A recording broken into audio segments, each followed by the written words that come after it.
St. Petersburg, capital of Russia, October the 25th, 1917. The time, 21 minutes to 10 in the evening.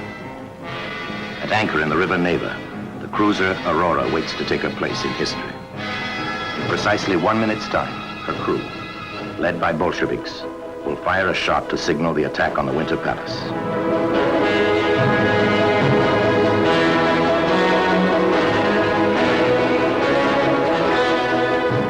At other points in the old city, guns are trained on the last stronghold of the Russian government.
On May the 14th, 1896, Nicholas Alexandrovich Romanov was crowned Tsar of all the Russias, and nearly 1,300 of his subjects were trampled to death in the crowd.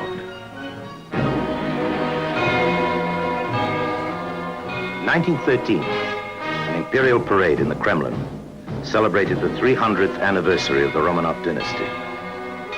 Over the centuries, little had changed.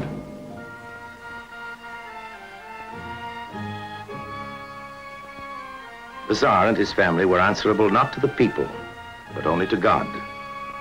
God had set the Romanovs on their throne, and God would secure it for them. The Tsar's only son, Alexis Nikolaevich, would, if he lived, inherit the throne. But he suffered from the incurable disease of hemophilia. And if he died, his sisters would preserve the succession. Olga, Tatiana, Maria, and Anastasia.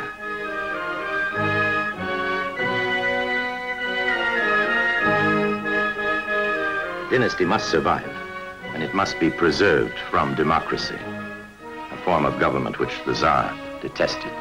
I shall maintain the principle of autocracy just as firmly as it was preserved by my unforgettable dead father.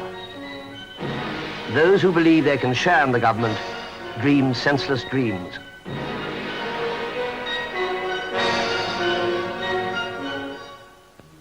Tsarist Russia in the early years of the century had all the outward signs of a vast, impregnable, and rugged power.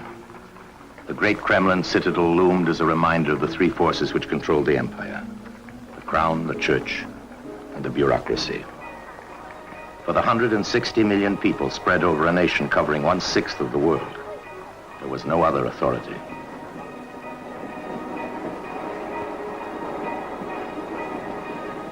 The scale and solidity of Moscow's architecture spoke for a society unswervingly confident of its own destiny.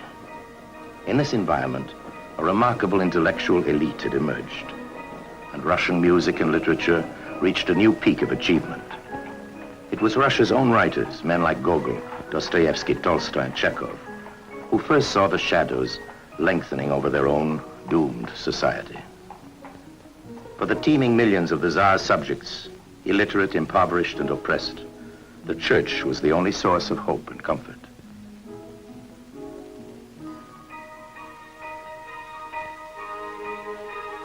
The social order remained unchanged and seemed unchangeable. It was fixed by protocol, framed by law, and frozen in a way of life which most of Europe had abandoned long ago.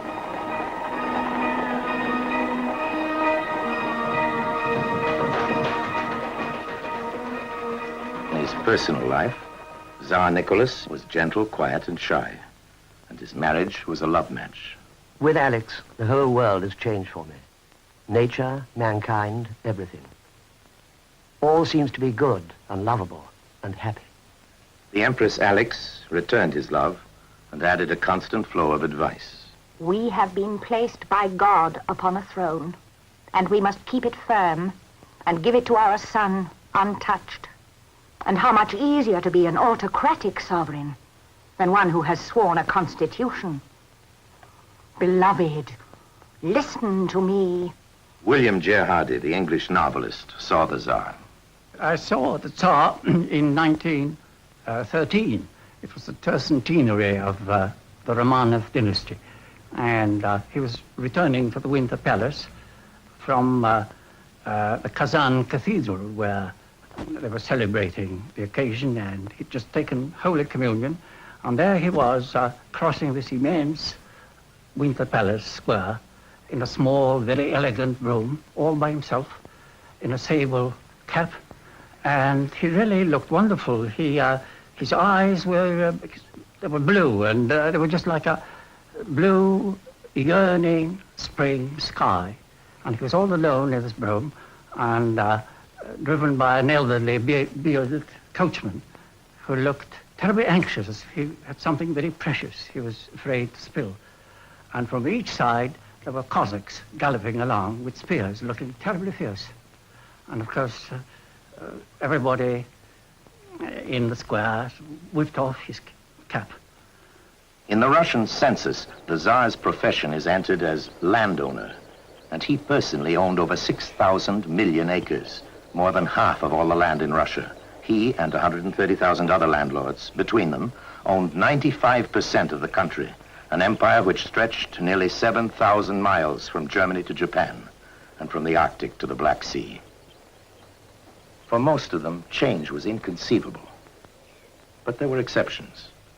Count Leo Tolstoy, for example, a landowner as well as a novelist, was loved by his villagers, and when he died, they mourned him as a father, carrying banners which said, "To the memory of your goodness."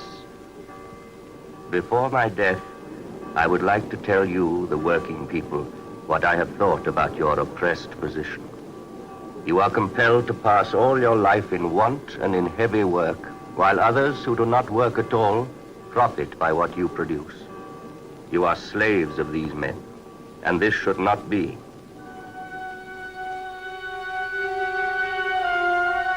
Most of Russia's peasants had no reason to love their landlords. The rest of Europe had abandoned slavery centuries before, but in Russia, a man was still owned by his master until 1861. Yet by the turn of the century, many were even worse off as free men than they had been as slaves. Progress was so painful and so slow that a family could live out its whole life without a glimpse of it.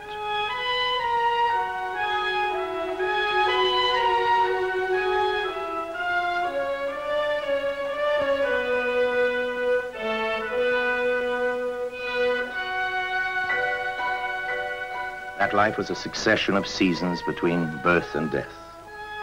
A time to sow and a time to reap, a time to eat and a time to starve. The peasants were uneducated and inarticulate. They were ignorant of politics and philosophies, of socialism or revolution. What they did know was how to starve and how to fear authority.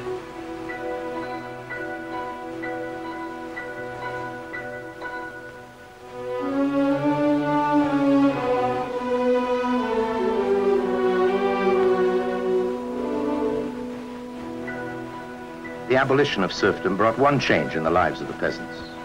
They could now leave the land, and they left it in their millions. Of what lay in store for them, they knew little, except that it could be no worse than the life they were leaving behind.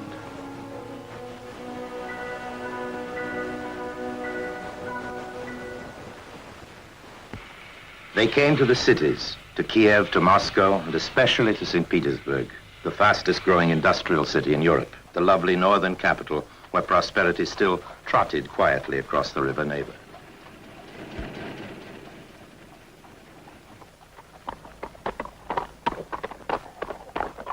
But in the new industrial section of the city, the refugees from the land found no escape from either poverty or squalor. They had simply exchanged one form of bondage for another. They were still peasants, but now urban peasants. Here, industry was largely sustained by foreign investment. Steel from France and Germany and Britain, and coal mainly from France. In the 10 years before the First World War, Russian industrial production more than doubled. Yet productivity remained the lowest in Europe. So, for the most part, did wages and working conditions.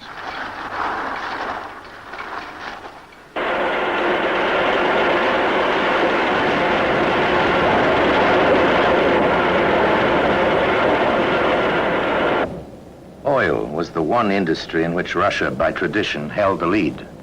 And yet, it was here that conditions were often the most primitive of all.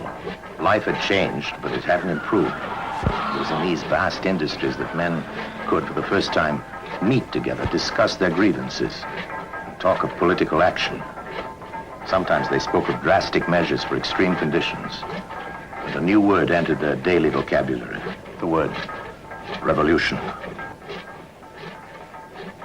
But for the present, away from the factories and the discontent, Imperial Russia continued to enjoy herself.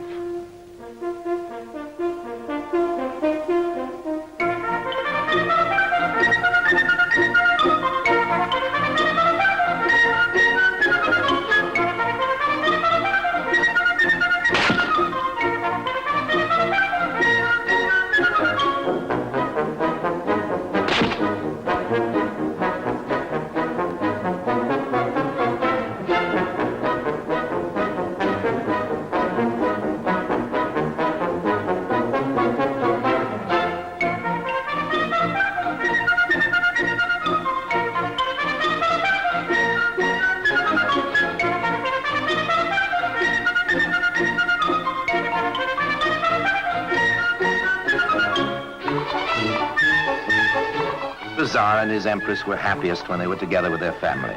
And because the Tsar was himself a keen photographer, many of his leisure hours were filmed by the cine cameras of the day.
Nicholas knew that his grandfather, Alexander II, had been assassinated in 1881 by a revolutionary group which believed that Russia could only achieve freedom through political murder.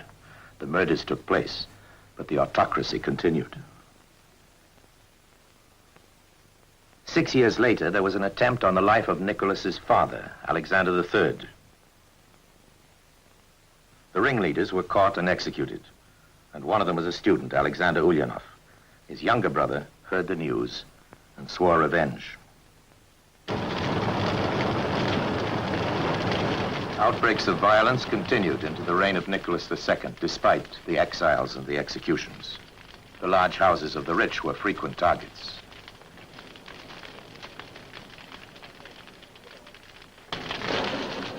But the new revolutionary leaders realized that the word was more important than the bomb.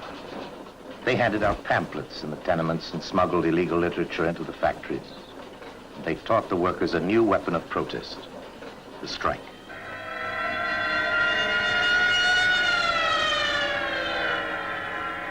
Revolt spread. Production stopped. Profits were lost.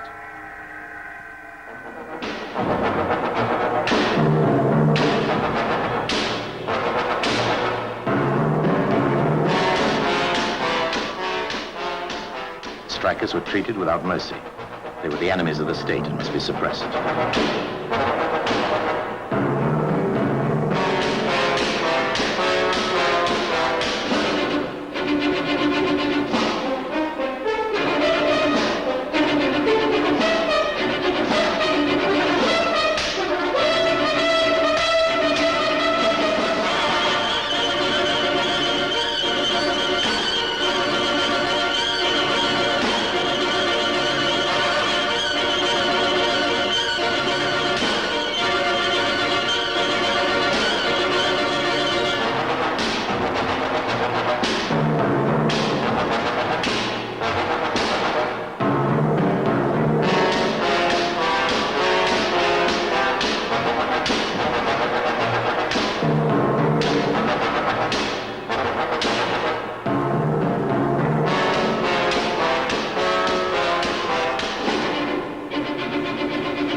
Tsarist police and the Imperial Army sought out the government's opponents wherever they could, in the countryside as well as in the towns and cities.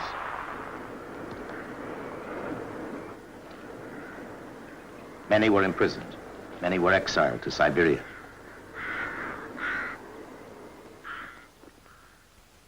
There is no accurate record of the numbers who were shot.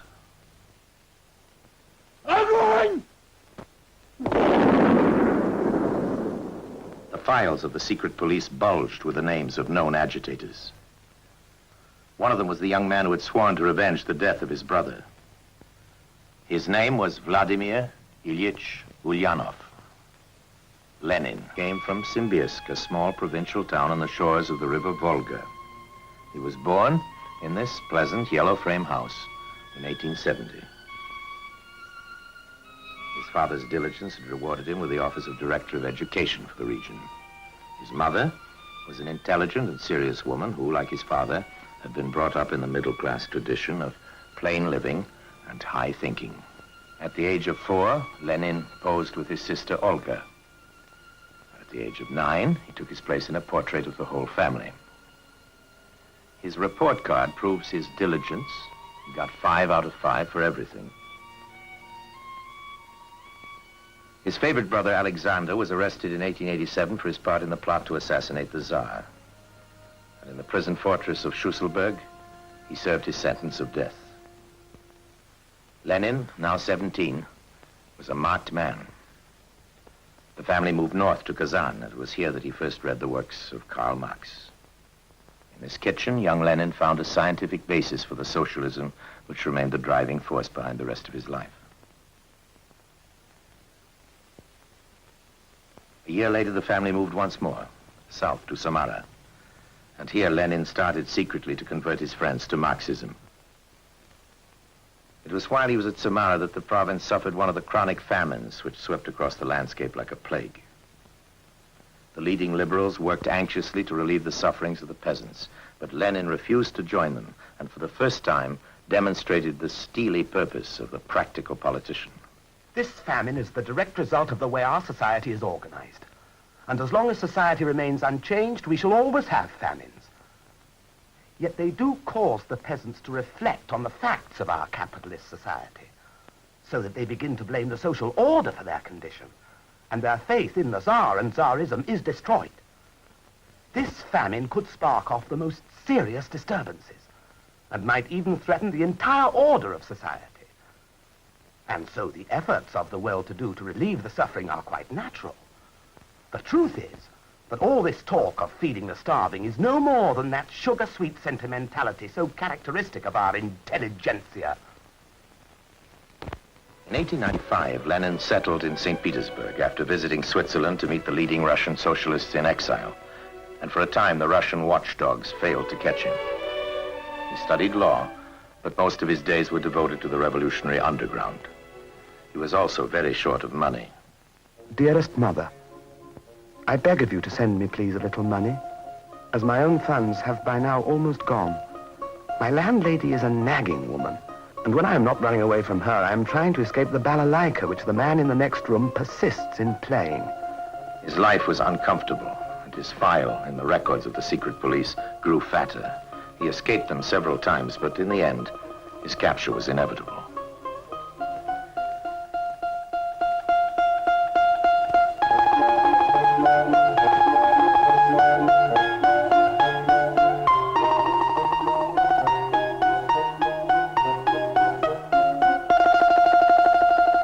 Lenin was arrested in Christmas week, 1895, and he spent 14 months in prison without trial. He did exercises to keep fit, and remembering his use of invisible ink as a schoolboy, he smuggled out pamphlets and instructions to his friends. Then, at the age of 27, he was exiled to Siberia. For Lenin, Siberia was easily endured. He had his own house, and time to hunt and skate and walk and argue, and time to think. He learned to be patient and to use Siberia as a training ground for revolution. And from here he sent a message to a fellow exile. Her name was Krupskaya. She answered him simply, If I'm to be a wife, so be it. In the spring of 1899, the authorities obligingly let them marry. We were young then. We had just been married.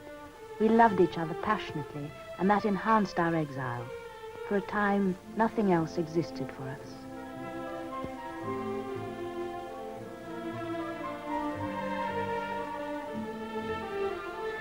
When the honeymoon was over, they quickly got down to a translation of a trade union history. From his exile in Siberia, Lenin had planned the publication of a new revolutionary paper, Iskra, the Spark. It was now that Ulyanov began to sign himself Lenin. Iskra had to be smuggled into Russia, and the first edition was published in Germany in 1900. But soon the nervous printers forced it to move to England. It was foggy when Lenin and Krupskaya, now released from exile, arrived in London. They rented 2 rooms in Finsbury, where their landlady was disturbed by the fact that Krupskaya wore no wedding ring. Among those who met Lenin at this time was a girl of 17, now Mrs. Zelda Coates. Well, I first met Lenin at my sister's house, and the first impression I had of him was that he was a rather short, stocky man with very expressive eyes, almost bald, he was, so far as I remember, and his hair was very pale, well, almost reddish. My sister had several children, and what struck me also was how very friendly he was with the children. He seemed to, he not only sort of patted them down and that sort of thing like one does with a child, but he entered into their spirits. He started playing with them and had a game with them, and his shouting and laughter was practically as loud and as merry as those of the children themselves. For Lenin, even the Times had its revolutionary uses. Under the name of Richter, he advertised offering language lessons. He needed the money to keep Iskra solvent. The paper was produced from a small printing shop in Clerkenwell Green in the shadow of the parish church. Here they often worked late into the night, correcting proofs. Lenin, Krupskaya, and a handful of other Russian revolutionaries. An organization of revolutionaries must contain primarily people whose main occupation is revolution. The organization need not be broad, but it must be as secret as possible. Lenin liked to study London from the top of a bus and follow the path of his revolutionary forebears, Karl Marx and Friedrich Engels. And Krupskaya noticed his interest. He liked the bustle of this vast commercial city, and together we saw many of the quiet London squares, all the houses with separate entrances and shining windows. But always tucked away round the corner were the mean streets and the homes of the working people, where lines of washing hung in rows, and pale children played in the gutter. In places like this, we went on foot, and seeing these glaring contrasts of wealth and poverty, Ilyich would mutter, Two nations. Two nations. In 1903, the Russian socialists met in a drab London hall. It was now that the future of the revolutionary movement was decided. The party was split down the middle.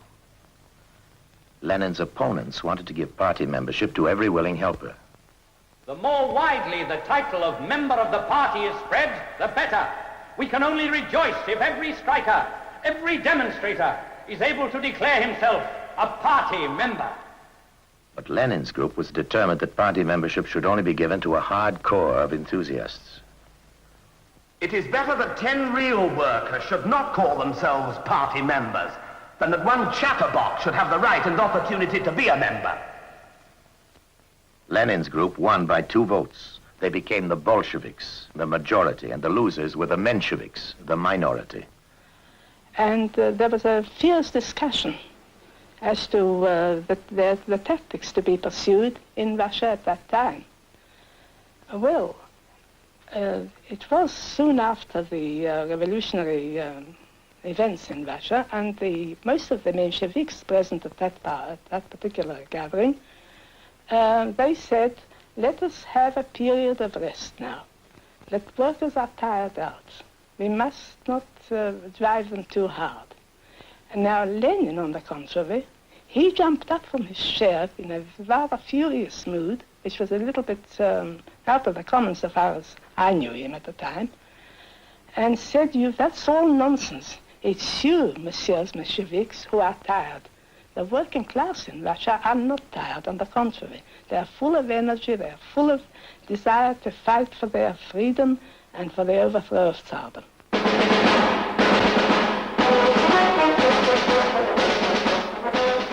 The Tsar himself seemed oblivious of the events which were to decide the fate of his throne, his family, and his country. The date was 1904, and Nicholas was waging a war with Japan to satisfy some dubious territorial ambition. But the formal life of the court continued undisturbed.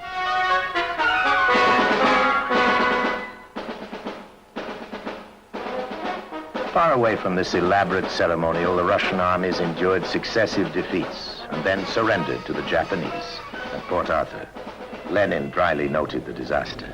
It is not the Russian people, but the autocracy that has suffered shameful defeat. The Russian people have gained by the defeat of the autocracy.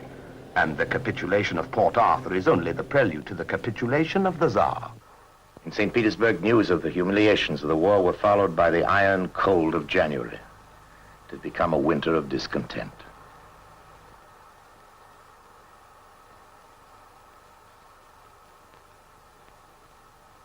On Sunday, January 9th, 200,000 people marched to the Winter Palace to present a petition to the Tsar.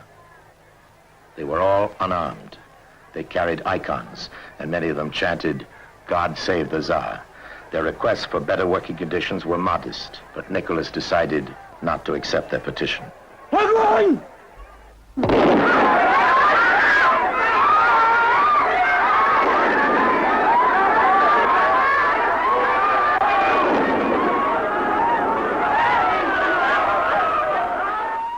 The day is known as Bloody Sunday. Over 1,000 of the marchers were killed, and 5,000 were wounded, many of them women and children. But the Tsar found time to write his diary as usual. It was a hard day. In St. Petersburg, serious disturbances occurred because the workers wanted to come to the Winter Palace. The troops had to fire on them, and there were many killed and wounded. My God, how it hurts me, and it was hard to witness. Mother came to lunch, which we all ate together. Then I took Michael for a walk. Lenin was in Geneva when the first reports of Bloody Sunday reached the outside world. He was on his way to the library with Krupskaya when he heard the news, and at once they changed their plans and rushed to an emigre cafe where they found their excited Bolshevik friends reading the latest editions of the Swiss papers. Lenin now saw his dreams of a revolution within reach. There must be an armed uprising, an immediate armed uprising. Talk that we cannot win is the talk of cowards. In the calm of this Geneva library, he applied himself to the grim techniques of civil warfare. This particular volume, the memoirs of the Russian revolutionaries of the 19th century, still contains his notes in the margins of its pages.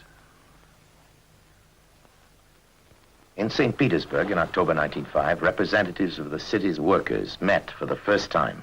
They called themselves a council. The Russian word is Soviet. And one of their first decisions was to call a general strike.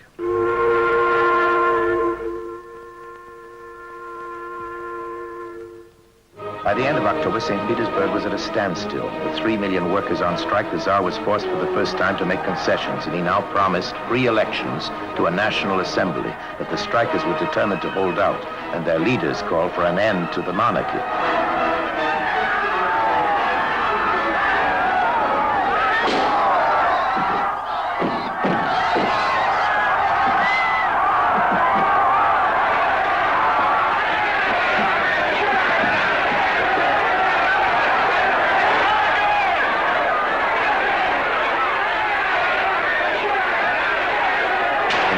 Bolshevik fighting brigades, supported by hundreds of strikers, barricaded the streets. The Tsar sent for his Minister of the Interior. This situation can't last. It's their heads or ours. I order you to take every measure you consider necessary.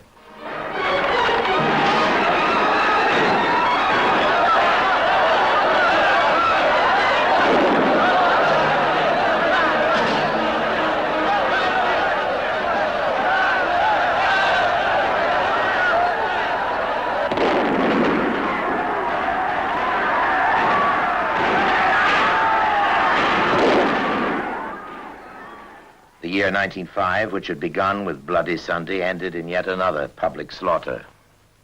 The power of the Tsar seemed once again to be unchallenged, and the leaders of the Soviet were exiled. The name of its last chairman, a socialist but not yet a supporter of the Bolsheviks, was Leon Trotsky. 3 months later, the promised National Assembly met for the first time, and Lenin attacked it from exile. The National Assembly is an unsuitable instrument for realizing the victory of the revolution. The Russian government remains a military despotism, embellished with parliamentary forms. For his part, the Tsar summoned and dissolved the assembly as it took his fancy. At last it is over. Today I dissolved the National Assembly. The weather was wonderful. After dinner, I read a book and took a boat trip. This was the age of repression, and the police files of the period record the names of many who were later to play their parts in the October Revolution of 1917. Dzerzhinsky,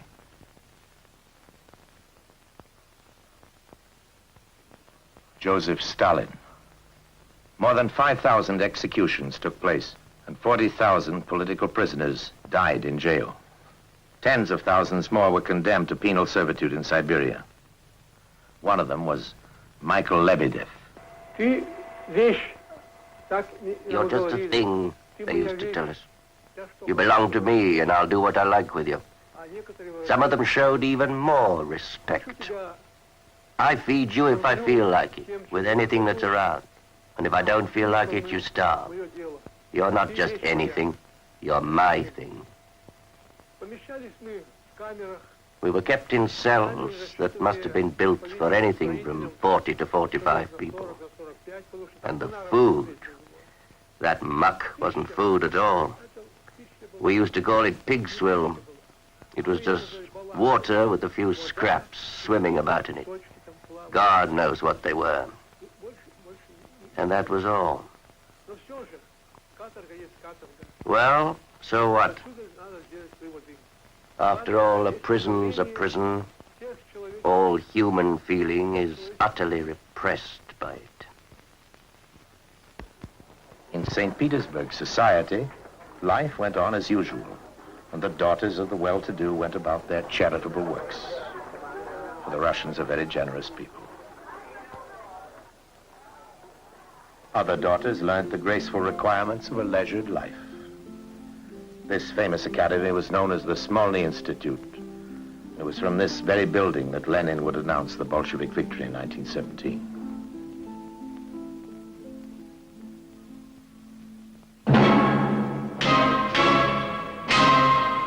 fuse was ignited again in 1912 in the Lena goldfield of Siberia, where the miners, threatened with a pay cut, went out on strike. Michael Lebedev was one of them.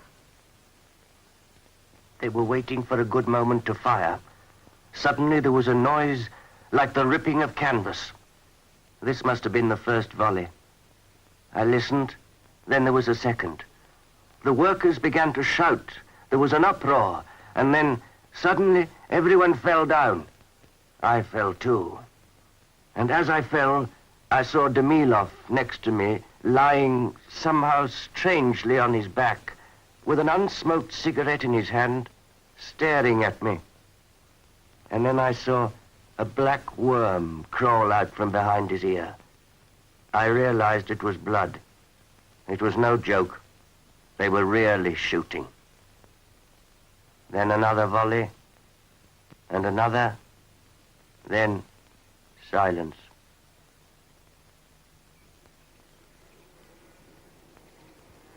Lenin moved to Poland after the incident at Lena because he wanted to be nearer events at home.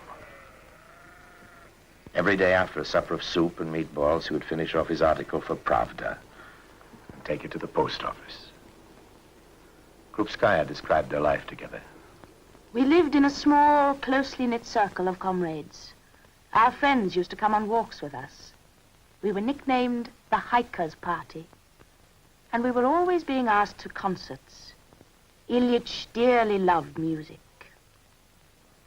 The peace and order of their country life makes a strange contrast with the revolutionary passion of Lenin's thought. The age of the bourgeois democracy is nearly over. Soon it will give way to the age of revolution, when the working classes, organized and trained in the Marxist spirit, will overthrow the bourgeoisie and establish communism. 500 miles away in the Balkan town of Sarajevo, there were celebrations.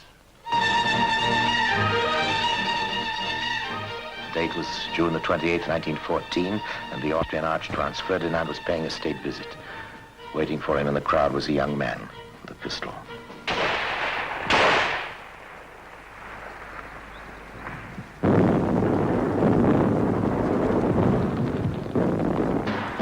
Germany declared war on August 1st, 1914, and in Russia, a sudden feeling of unity came to the divided nation. The Tsar made his expected appearance on the balcony, swearing never to make peace while a single foreign soldier remained on the soil of Mother Russia. People cheered him. They knelt to receive his blessing, and some of them called him the great father of his people. The patriotic fever, which was shaking every warring nation of Europe, also gripped Russia.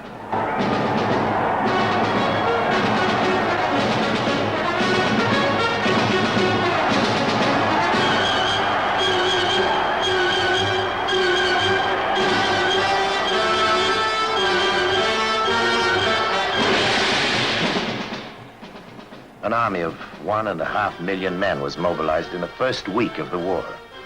Volunteers on their way to the greatest human slaughter ever known.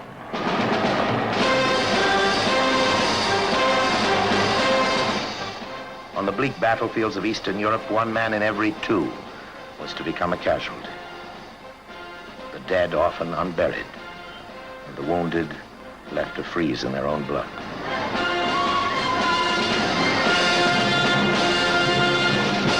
At the outbreak of war, Lenin was expelled from Poland and moved to Bern in Switzerland.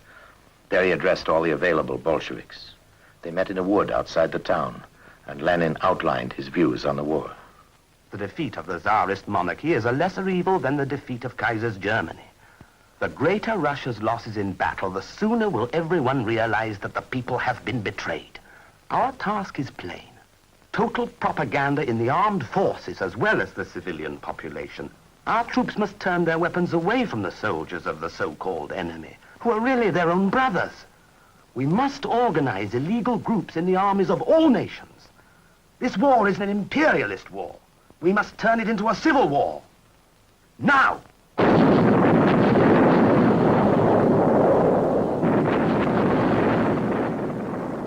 For the Bolshevik members of the National Assembly, Lenin's words had immediate results. They were arrested for opposing the war. They were convicted of high treason and exiled to Siberia.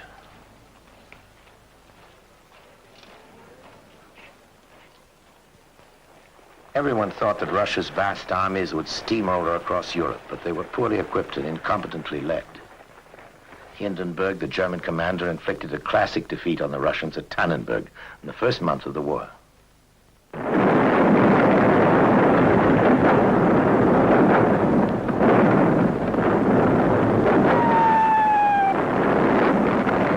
The German troops cut off and surrounded the Russian army. And in August 1914, the Russians suffered 300,000 casualties, dead, taken prisoner, or severely wounded. The commander-in-chief, the Tsar's cousin, Grand Duke Nicholas, was removed from his post.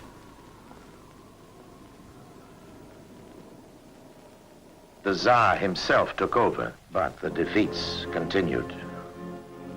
The soldiers could always put their trust in higher places, a sentiment that was echoed by the Tsar's own Minister of War. Defeat will be avoided if we put our faith in the protection of St. Nicholas, patron of Holy Russia, and in immeasurable distances. But 1 man in 3 had no rifle. Many of them hadn't even boots. At the palace of Tsarskoye Selo, where the Empress lived with her invalid son and her daughters, a most extraordinary religious influence prevailed. Rasputin, a drunken and uncouth peasant, had an uncanny hold on the Empress, who believed that his mystic powers could cure her son's illness. As her favorite, Rasputin had wheedled his way into the highest places. His reputation as a lecher never lessened his magnetic attraction for fashionable women. And the Empress was spellbound. He insists that one must always do as he says. It has a deep meaning. Hostile cartoonists, however, saw things differently.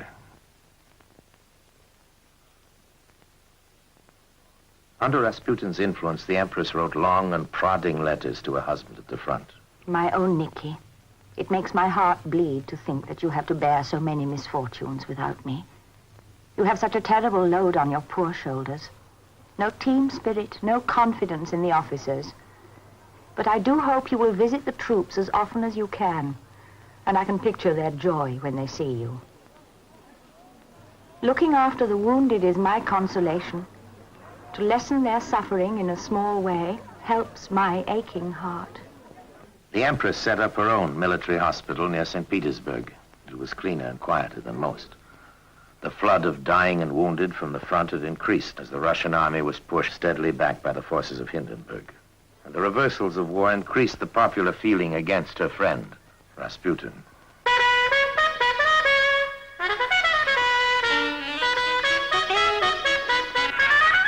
In December 1916, Rasputin was invited to the house of Prince Yusupov in St. Petersburg, and while his aristocratic friends played Yankee Doodle Dandy on the gramophone, he was murdered. The Empress was incoherent with grief. Tonight, a big scandal at Yusupov's house. Big meeting, all drunk. Police heard shots, and they say our friend was killed. I cannot and will not believe it. God have mercy. The shaken conspirators bundled his body from the house. They had fed him massive doses of cyanide in cakes and wine, and when these had no effect, they shot him through the heart, but he had risen, roaring, to pursue his tormentors. So they shot him again and battered his head in. Finally, they dumped his body in the river.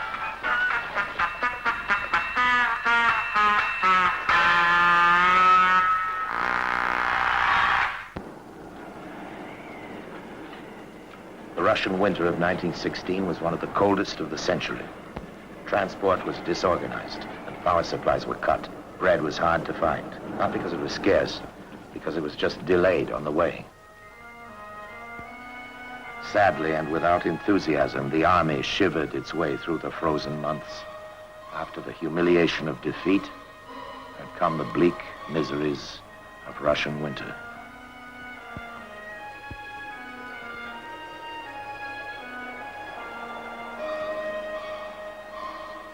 The broken armies could only endure, wait for the spring, and clear away their dead.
home, even the meager war rations failed to get through to the cities, and the people's rumbling discontent erupted into the streets. But the Empress was unmoved. People are running about shouting they have no bread. They do it only to create excitement. But the thing will pass and settle down, provided the National Assembly behaves. But the National Assembly was now inciting the people to resist their rulers. On February the 23rd, there was a general strike in St. Petersburg. Nearly 100,000 workmen joined the demonstrations. Stop the disturbances in the capital, the Tsar ordered. But it made no difference.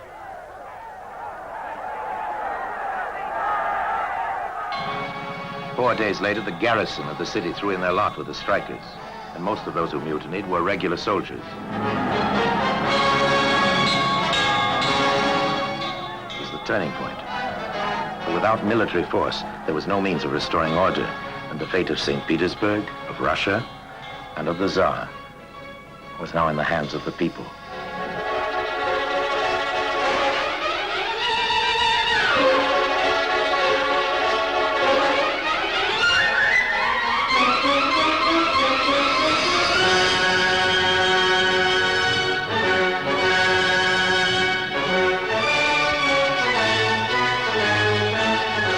In a desperate search for leadership, the demonstrators marched to the National Assembly.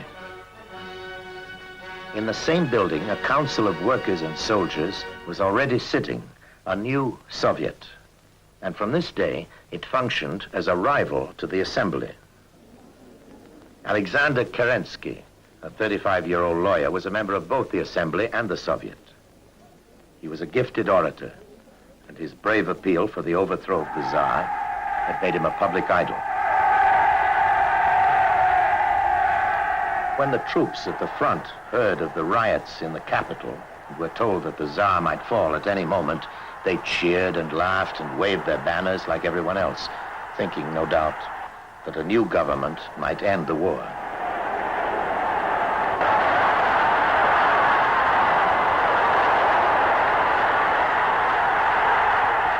On the 2nd of March, 1917, the last of the Romanovs fell with remarkably little fuss.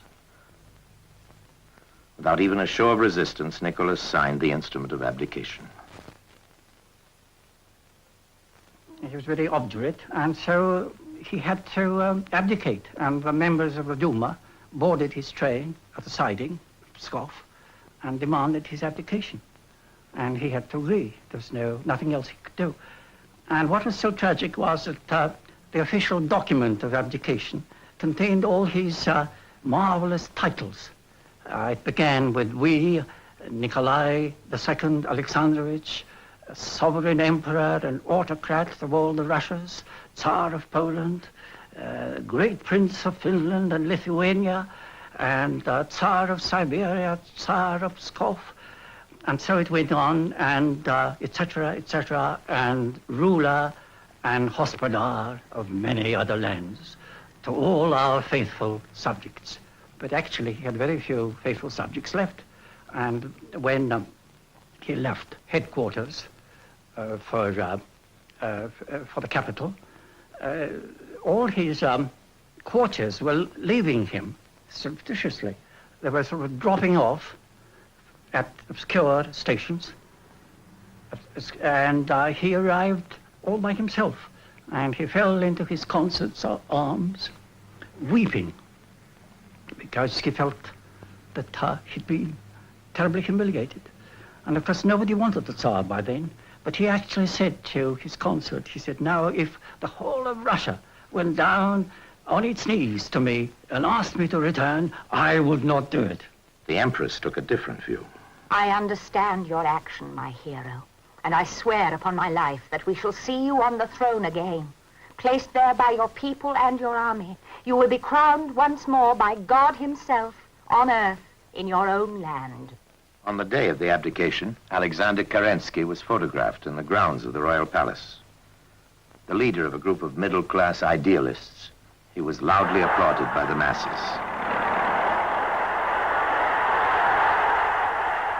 Such Such miracles as ours, which transform slaves into free men, happen only once in every century.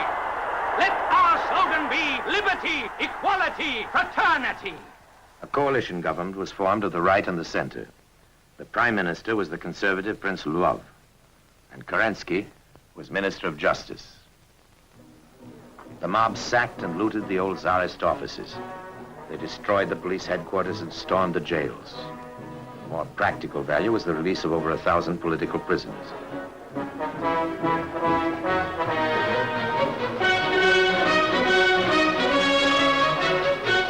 Many were Bolsheviks, who, to the new government's surprise and dismay, immediately attacked it as bourgeois and reactionary. A young man called Molotov was one of those who came home from their Siberian exile. Another was Stalin, the man of steel. At the outbreak of the war, Lenin had taken refuge in Switzerland, and he was now living in Zurich, writing propaganda and keeping in touch with the Bolshevik underground in Russia. When news reached him of the February Rising, he was living above a restaurant in the old quarter of the city. At once, he wrote to Russia with plans of action. He called for an end to the war and appealed to the workers of all the fighting nations to overthrow their governments. He decided to leave his quiet Swiss refuge for St. Petersburg and the revolution as soon as possible.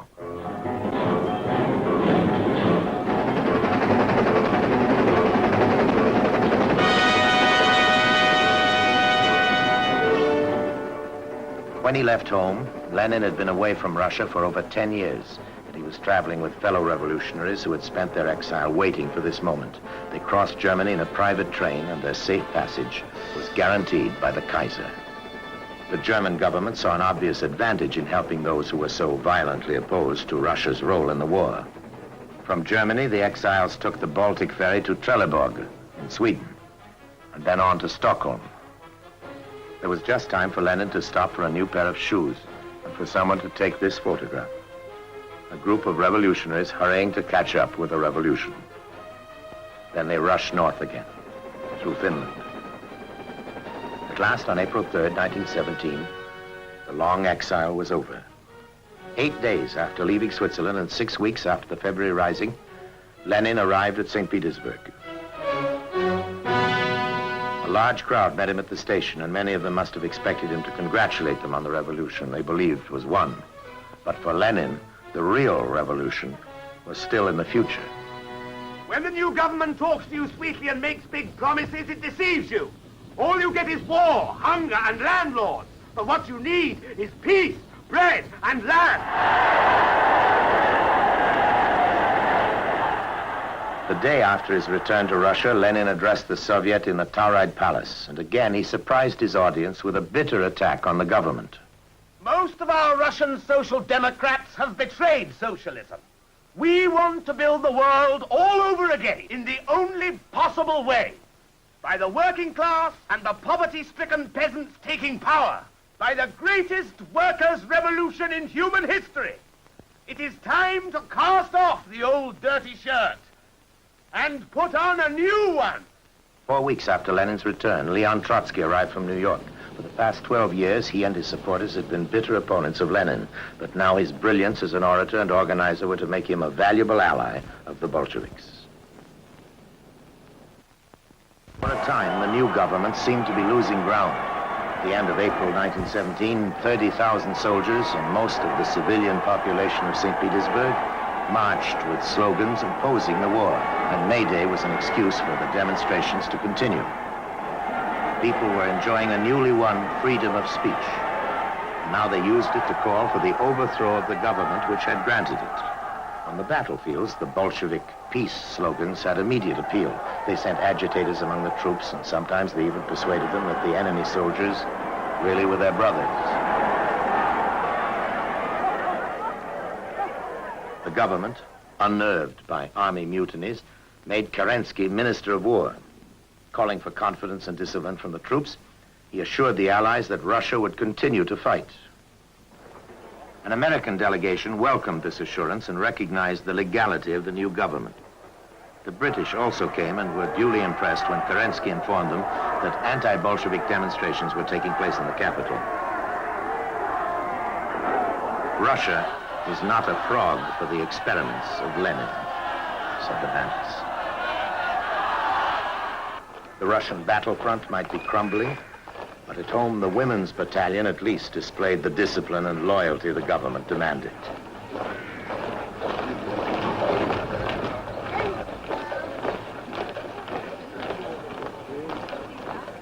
Theirs was a loyalty which was to stand firm until the night of Bolshevik victory in October.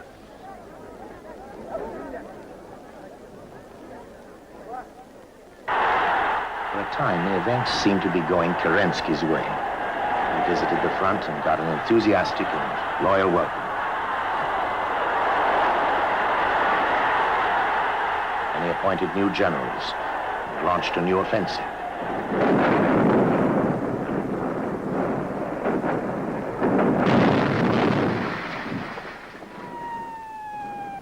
The new generals and the new offensive both failed. After each military defeat, the Bolshevik fortunes rose. For after all, they did keep calling for peace. They say there is not a political party in Russia which is ready to take full power. I say there is. Our party is ready. We demand the publication of the secret profits the capitalists are making from the war. Then we will arrest them. But Kerensky was not silent either. You Bolsheviks suggest childish solutions. Arrest, kill, destroy. What are you? Socialists or policemen? Tension mounted in St. Petersburg as the summer wore on. The demonstrations were spontaneous and uncontrolled. Neither the government nor the Soviet could handle the situation, and the revolution was in danger of being lost in a sea of anarchy.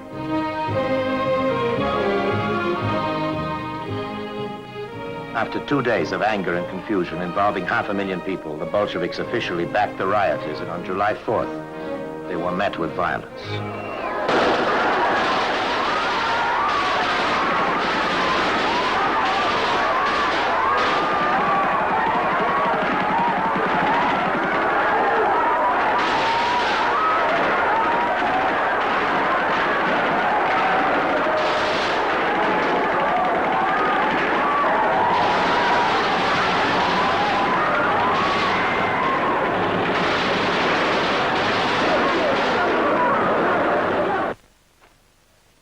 Alexander Kerensky became Prime Minister of Russia on July 7th, and at once he acted in the spirit which the shooting had symbolized.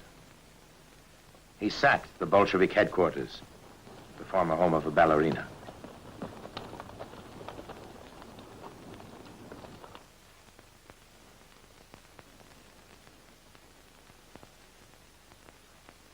Warrants were issued for the arrest of the Bolshevik leaders. And for the first time, Lenin was now officially branded as a German agent. But the Bolsheviks helped him to escape, disguised in a brown wig and with his familiar beard now shaven. Using a forged passport in the name of Ivanov, he fled to the north. He went to ground in Razliv, only 20 miles from the violence of the capital. And in the drowsy summer of 1917, he hid in a house here. Like most men on the run, he relied on his friends to bring in the odds and ends he needed. I want a ribbon for my hat, some powder for my teeth, a cup, and a shaving brush.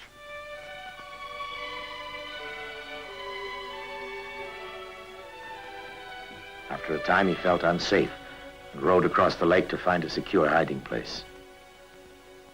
He set up a primitive home in a small straw hut.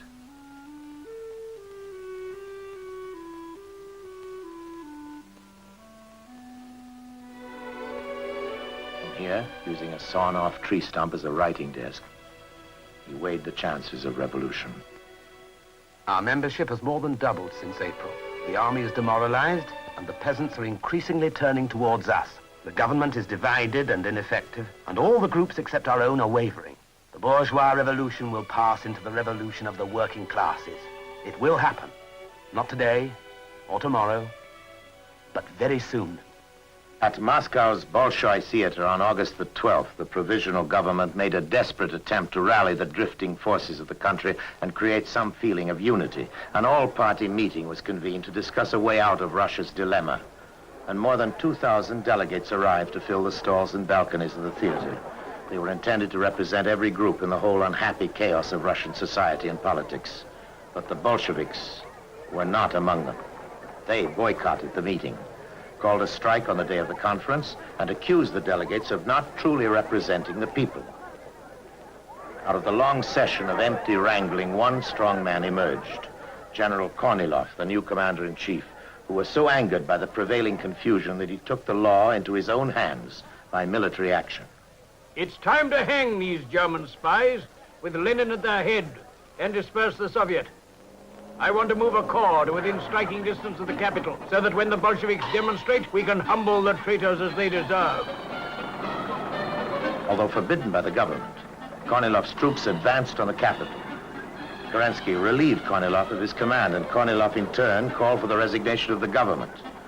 And his armor moved forward towards St. Petersburg. But Kornilov had seriously miscalculated. The Soviet called on its workers and soldiers to oppose him, and they formed a militia, 25,000 strong, which later became the Red Guard of the October Revolution. Kornilov was resisted by a genuinely popular movement, and at the head of it were the Bolsheviks.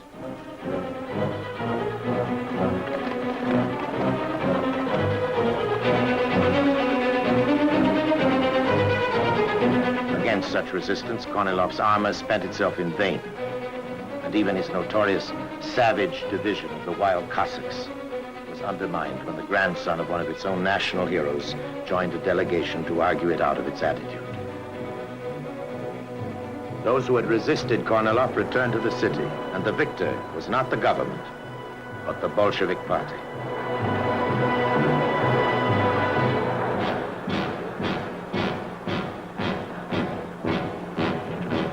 Trotsky, freed from imprisonment in mid-September, was elected president of the St. Petersburg Soviet. And for the first time, the Bolsheviks had a majority in the Soviets of both St. Petersburg and Moscow. Their fortunes, so low in July, were rising fast. In this house on October 10th, the Bolshevik Central Committee met, and by 10 votes to 2, supported Lenin's proposal for an armed insurrection. The minutes were in his handwriting. The position is clear. Either a dictatorship of the Kornilov sort or a dictatorship of the people. The masses have given us their confidence, and they ask not for words, but for deeds. In the Smolny Institute, formerly the Young Ladies' Academy, the Bolsheviks organized the insurrection, and the scene was described by the American reporter John Reed. The Institute had been taken over by revolutionary organizations of workers and soldiers. Within were more than 100 rooms. On their doors, enameled plaques still informed the passers-by that within was Ladies' Classroom Number 4 or Teacher's Bureau.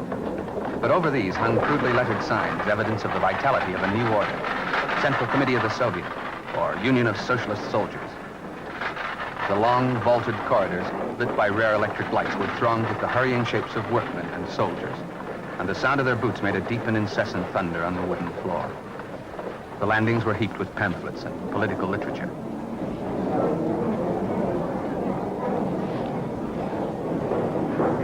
On the 23rd of October, Bolshevik battalions left to take up their positions in the streets. And although the Kerensky government knew what was going on, it did very little to stop them.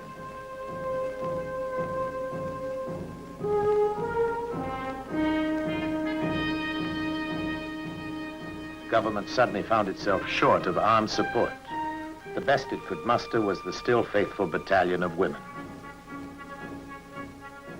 And some cadets, and some students, with a cycle regiment in reserve. At the Winter Palace, the defenders built barricades against the expected attack.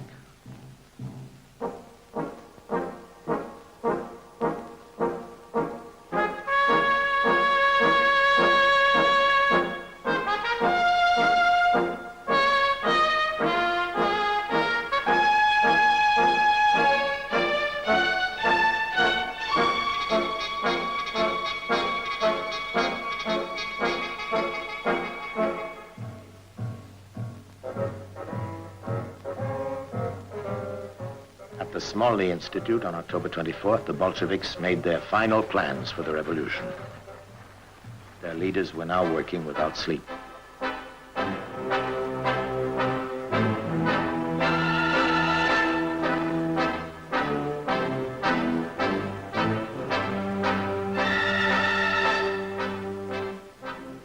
the early hours of October the 25th, the Bolshevik fighting brigades left Smolny to seize the key points in the city. The railway stations, the state bank, the telephone exchange, the main bridge across the river. The revolution had begun.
Cruiser Aurora. The Bolshevik commissar was Alexander Belishev. The surrounded area was lit up by our electricians, making it possible for the armed brigades of workers, soldiers, and sailors to converge on the center of the town and surround the Winter Palace. Towards the evening, an order was received concerning the preparations for firing a shot on the Winter Palace. This was supposed to take place at 9 o'clock. But after a delay, when the signalers reported at 9:45 that they had received a signal from the Peter Paul fortress, I, as commissar, gave the order for a shot to be fired on the Winter Palace.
Russian history.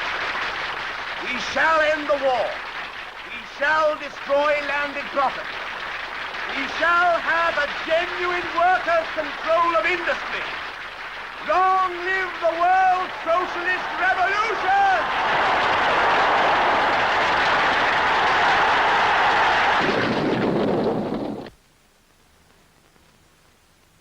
Next morning, crowds gathered in front of the Winter Palace and wondered. Within 8 months, first Tsarism and now liberal democracy had been destroyed. Only Kerensky had escaped before the palace fell. The Tsar and his family were soon murdered by the Bolsheviks, and the dictatorship of the proletariat, led by Lenin, now ruled the country.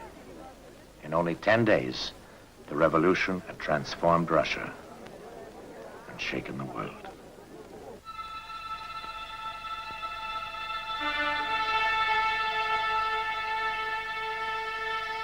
It was on the 11th day that the snow came. In the morning, we woke to window ledges heaped white and snowflakes falling so whirling thick that it was impossible to see 10 feet ahead. The mud was gone. In a twinkling, the gloomy city became white, dazzling. In spite of the revolution, all Russia plunging into the unknown and terrible future, joy swept the city with the coming of the snow. Hidden was all the grayness. Only the gold and colored spires and cupolas with heightened barbaric splendor gleamed through the white snow. Even the sun came out, pale and watery at noon. The colds and rheumatism of the rainy months vanished. The life of the city grew gay, and the very revolution ran swifter.